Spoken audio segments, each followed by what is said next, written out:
झारखंड विधानसभा budget सत्र के दौरान सदन के अंदर विभिन्न मुद्दे उठाए जा रहे हैं। वहीं विधानसभा के समक्ष यानी कुटी मैदान में विभिन्न संगठन अपनी मांगों को लेकर आवाज़ बुलंद करने का कार्य कर रहे हैं। इसी कड़ी में गुरुवार को झारखंड राज्य दफादार चौकीदार पंचायत द्वारा चौकीदारी व्यवस्था बचाने सहित विभिन्न मांगों को लेकर विधानसभा के समक्ष एक दिवसीय धरना प्रदर्शन किया। मौके पर बड़ी संख्या में संघ के जुड़े लोगों की मौजूदगी देखी गई। वहीं झारखंड राज्य दफादार चौकीदार पंचायत के अध्यक्ष कृष्ण दयाल सिंह और अन्य लोगों ने मीडिया में अपनी बातों को कही।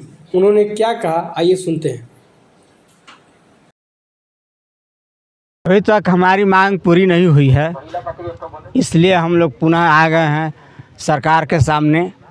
और इस समय विधानसभा का सत्र शुरू है, तो हम यही चाहते हैं कि हमारी जो समस्या है सेवा विमुक्त और एजी चौकीदारों की, उसका निदान करने के लिए आप अध्यादेश जारी करिए या झारखंड विधानसभा से विधेयक पास कराइए ताकि इनको न्याय मिल सके। हमारी मांग है कि जो आप हर ज़िला में विज्ञापन निकाल करके चौकीदारों के रिक्त पदों पर नियुक्ति करा रहे हैं, ये नियुक्ति झारखंड चौकीदार संवर्ग नियमावली 2015 में जो प्रावधान है उसके खिलाफ में नियुक्ति की जा रही है। और उसमें जो प्रावधान है कि 100 से 120 आवासीय घरों का समूह होगा, आपने कहीं बीट नया बनाया नहीं और पुराने बीटों पर ही आप बहाली कर रहे हैं। तो पुराना मान लीजिए कि एक बीट है तो एक बीट में एक पद है तो एक ही आदमी न बहाल होगा। और अगर आपको ज़्यादा लोगों को बहाल करना है तो बीट सृजित करना होगा। और बीट सृजित किए नहीं तो एक से ज़्यादा लोगों का पद और बल कैबिनेट से स्वीकृत है नहीं, तो वो तो नियुक्ति अवैध है। अवैध वेतन न किसी को देने का अधिकार है न लेने का अधिकार है। प्रावधान है नियमावली में कि जिस बीट में जिस अभ्यर्थी की नियुक्ति होगी उस बीट का अस्थायी निवासी होना अनिवार्य होगा। और यहाँ देखा जा रहा है कि दूसरे प्रखंड के लोगों को बहाल किया जा रहा है और दूसरे ज़िले के प्रदेश से ही बाहर के लोगों को बहाल किया जा रहा है। तो ये होगा तो चौकीदारी व्यवस्था समाप्त हो जाएगी, क्योंकि जिस बीट में नियुक्ति हो रही है उस बीट का आदमी चौकीदार नहीं बनेगा तो चौकीदारी व्यवस्था का जो मूल उद्देश्य है वो समाप्त हो जाएगा। तो हमारी सरकार से यही मांग है कि आप झारखंड में चौकीदारी व्यवस्था बचाइए। और आदरणीय हेमंत सोरेन जी से खास करके हम अनुरोध कर रहे हैं कि आप के सामने ये काम करने में जो भी बाधाएं आ रही है सेवा विमुक्त एजी चौकीदारों को न्याय दिलाने के लिए, उस बाधा को आप दूर करिए।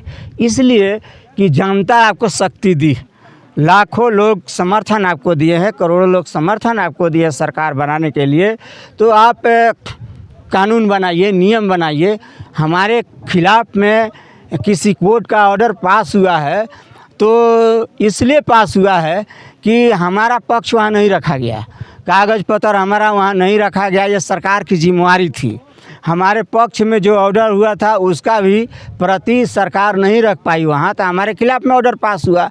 तो एक आदमी का मामला नहीं, हज़ारों लोगों का मामला है। इनडायरेक्ट लाखों लोग प्रभावित हो रहे हैं इस कारण से। तो आप इनकी रक्षा के लिए नियम बनाइए, कानून बनाइए ताकि इनकी रक्षा हो सके और झारखंड में चौकीदारी व्यवस्था बचाइए। नहीं तो जनहित और राजहित में ये आपके शासन काल का काला अध्याय लिखाएगा। मेरा नाम कृष्ण दयाल सिंह है, झारखंड राज्य दफादार चौकीदार पंचायत के प्रदेश अध्यक्ष के साथ सरकार अन्याय कर रही है। हम लोगों को झारखंड राज्य के सिर्फ चौकीदार दफादारों को दो मांग है।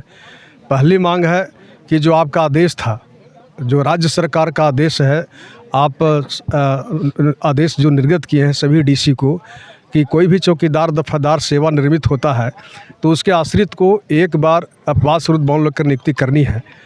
उस आदेश के आलोक में झारखंड में लगभग 70% चौकीदार दफादार आश्रित को बहाली हुई है, सिर्फ 30% बचा हुआ है। उस 30% की बहाली के लिए हम लोग राज्य सरकार से बराबर मांग करते आए हैं कि उस जो बचा हुआ है, शेष बचा हुआ है, उसकी भी नियुक्ति आप कीजिए। दूसरी मांग है कि आप नियुक्ति हुई है 450 चौकीदार दफादारों को, और वो लगभग 5 से 6 वर्षों तक सरकारी सेवा किया भी, और बीच में उसको सेवा विमुक्त कर दिया है। अभी हमारे राज्य अध्यक्ष महोदय बताए कि हमारा जो पक्ष था, जो हमारी चिट्ठी थी, गवर्नमेंट का जो चिट्ठी है, जो सही चिट्ठी है, वो भी आपको माननीय उच्च न्यायालय में प्रस्तुत नहीं किया गया, जिसके चलते हम लोगों का जो ये आदेश था, हम लोग को विपक्ष में निकल गया।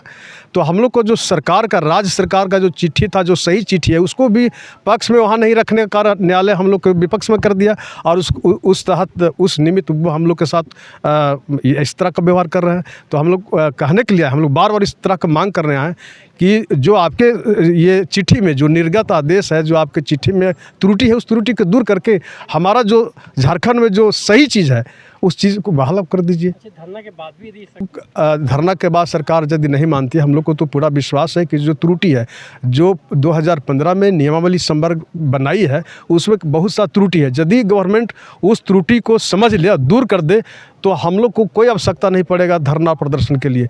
रही बात आगे का रणनीति, तो हम लोग आगे का रणनीति अभी तैयार कर रहे हैं। हो सकता है अप्रैल में यदि हमारी मांग ये सत्र में नहीं पूरा करते हैं, तो अप्रैल में हम लोग भयावह इसका रूप धारण करेंगे। जी, मेरा नाम मेष पासवान, चतरा जिला अध्यक्ष।